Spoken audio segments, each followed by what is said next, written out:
នឹងហើយចឹងខ្ញុំបញ្ចូលបន្តរបៀប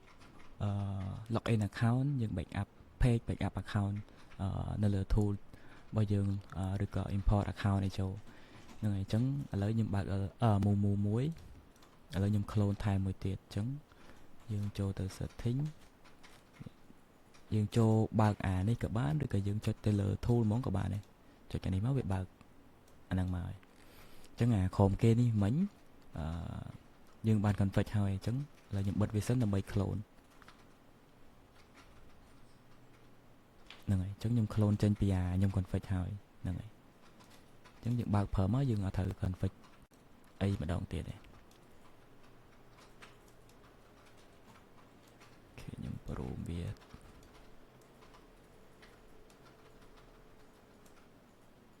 ូខេហ្នឹងហើយអញ្ចឹងឥឡូវខ្ញុំបើកពីអញ្ចឹងពេល load មកវាចាប់ device អត់បានទេអញ្ចឹងមូបើយើងចាប់អត់បានយើងត្រូវឆែក device វាមកស្ដាំ earphone ឆែក device មូអញ្ចឹងពេលចុចឆែកហើយចាំវាមក play ណាកុំតើណាចុចអីចាំវា load message នេះហើយចាំយើងចុចអូខេហើយចាំលេង load មកវាមកហើយអញ្ចឹង device ថ្មីគឺវា device ថ្មីរបស់យើងគឺវានឹង load stop មកហើយអញ្ចឹងយើងត្រូវ set វាទៅ running មកស្ដាំយក set bug kick មកហ្នឹងហើយអញ្ចឹងយើងបាន device 2អូខេអញ្ចឹងតកតងមួយ device ហ្នឹងបើយើងចង់ប្រើ GPS ឬក៏ប្រើ VPN ប្រើអីយើង install ចូលមក install រៀបចំអីឲ្យហើយខ្លួនឯងមកload device មកវាចាប់បានហ្នឹងហើយបន្តមកទៀតគឺ import account អញ្ចឹងកន្លែង file នេះគឺជាអានឹងដូចជា category របស់យើងអញ្ចឹងអានឹងខ្ញុំហៅវាថា file អញ្ចឹងទៅអញ្ចឹងឧទាហរណ៍ថាខ្ញុំបង្កើត category ឬក៏ file ដាក់ account មួយអញ្ចឹងទៅហើយខ្ញុំចុចបូកខ្ញុំចុចតែម្ដងមកវាមានហើយអញ្ចឹងខ្ញុំ select លើអា file ហ្នឹងហើយខ្ញុំ import account អញ្ចឹង import account យើងមកស្ដាំខាងក្រោមមកយកពាក្យ import account ហើយយើងផាស account យើងចូលមកនេះអញ្ចឹងឧទាហរណ៍ account នេះ account ខ្ញុំមាន3អូខេអញ្ចឹងខ្ញុំ copy មកហើយផាសលើហ្នឹងហើយបន្ទាប់ពីផាសហើយយើងមើលទម្រង់ខាងក្រោមនេះ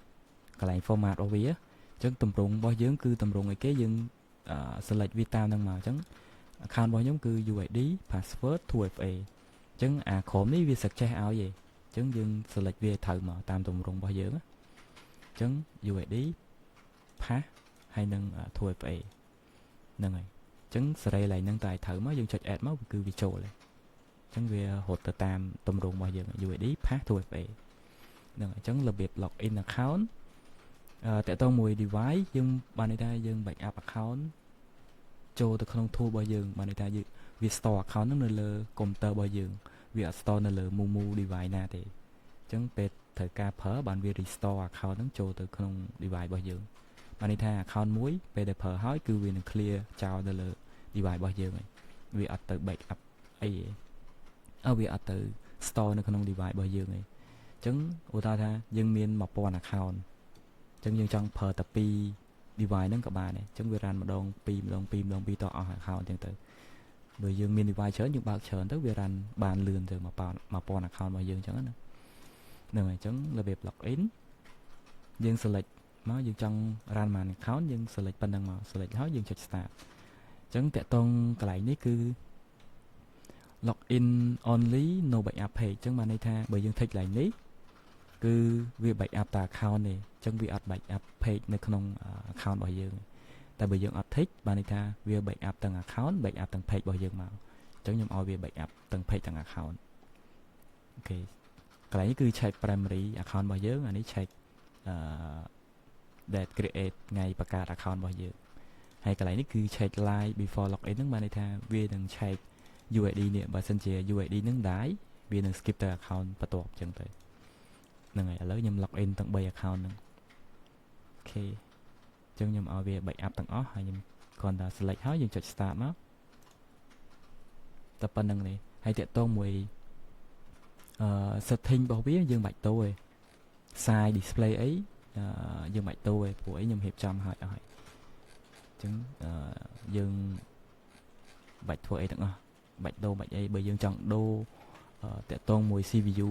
អីហ្នឹងយើងអាចដូរបានតែខ្ញុំ recommend ប្រើចាប់ពី2ឬក៏3ឡើងបើ4ចេះកាន់តែល្អវាដើរលឿនណាហ្នឹងហើយ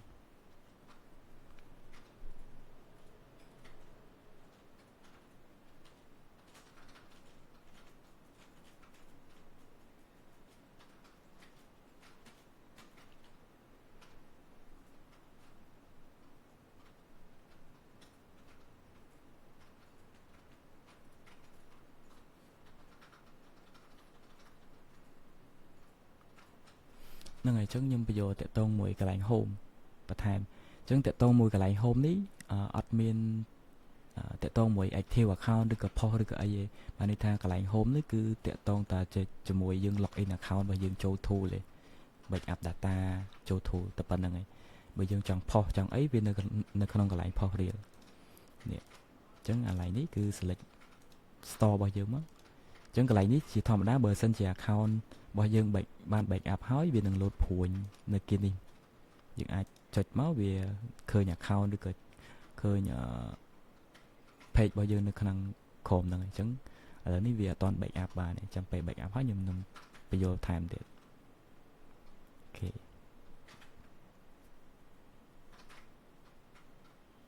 ហ្នឹងហើយអញ្ចឹងវា login ចូលឥឡូវវាចូលទៅ check primary account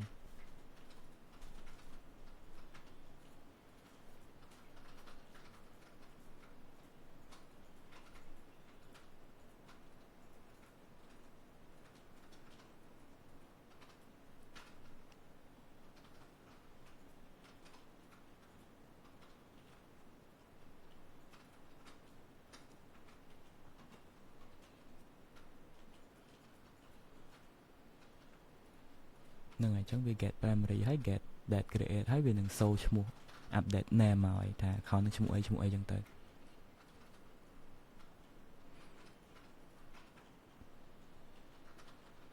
ហ្នឹងហើយយើងអាចប្រើមួយ proxy ក៏បាន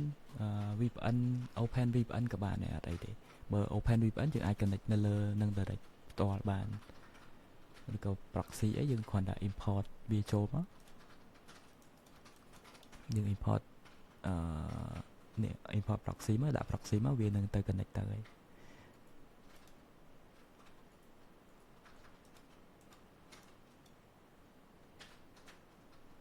ឥឡូវវាកំពុងចូលទៅ backup page អញ្ចឹងនៅក្នុងនឹងមានប៉ុន្មាន page វានឹង backup មកហើយប៉ុន្តែមាន limit page ដែរ account មួយដូចជាវា backup បានតែ7 page ទេខ្ញុំឲ្យវា backup តែប៉ុណ្្នឹងឯងព្រោះច្រើនពេកវាញញ៉ៃពេល restore ឬក៏ expire អីវាពិបាក backup មកវិញវាច្រើនអញ្ចឹង limit backup បានក្រោម7 page បានន័យថា7 page ចុះក្រោមអញ្ចឹងវាចូលទៅ backup ម្ដងមួយតអស់អញ្ចឹងទៅ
ហ្នឹងហើយអញ្ចឹងឥឡូវវា backup